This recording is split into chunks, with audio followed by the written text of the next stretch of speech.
এর আগে তোমাদের কস্তুরি চিকেন কষা করে দেখিয়েছিলাম। তো আজ কিন্তু একেবারে একটা অন্য রকম চিকেন কষা নিয়ে তোমাদের সামনে হাজির হয়ে গেছি।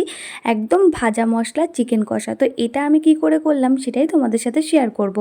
তো এটা কিন্তু আমি আগে চিকেনগুলোকে গরম জলে ভিজিয়ে রেখেছিলাম, ফুটন্ত গরম জল আর তার সাথে গোলমরিচের গুঁড়ো আর পাতিলেবুর রস দিয়ে ভিজিয়ে রেখে দিয়েছিলাম। তারপর ভালো করে ছেঁকে কড়াইতে কিন্তু গোটা রসুন, পেঁয়াজ কুচি, গোটা কাঁচা লঙ্কা, গোটা জিরে, গোটা ধনিয়া সব কিছু দিয়ে কিন্তু ভালো করে ভেজে নিয়েছি।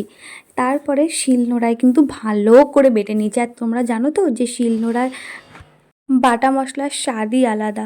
যে কোনো তরকারি, যে কোনো মাছ মাংস যাই হোক না কেন। তো যাই হোক, এখানে কিন্তু আমার মা বেটে দিচ্ছে, খুব সুন্দর করে বাটা হয়ে গেছে।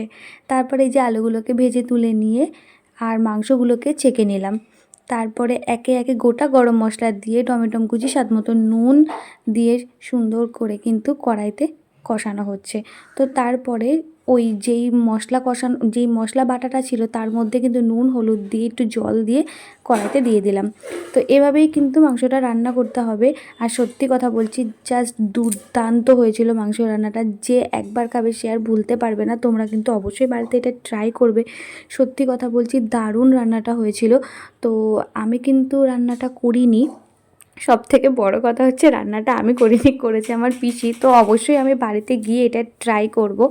আর সত্যি কথা বলছি, পুরো এক থালা ভাত খেয়ে উঠে গেছি। তো আজকের ভিডিও এখানেই থাক, টাটা।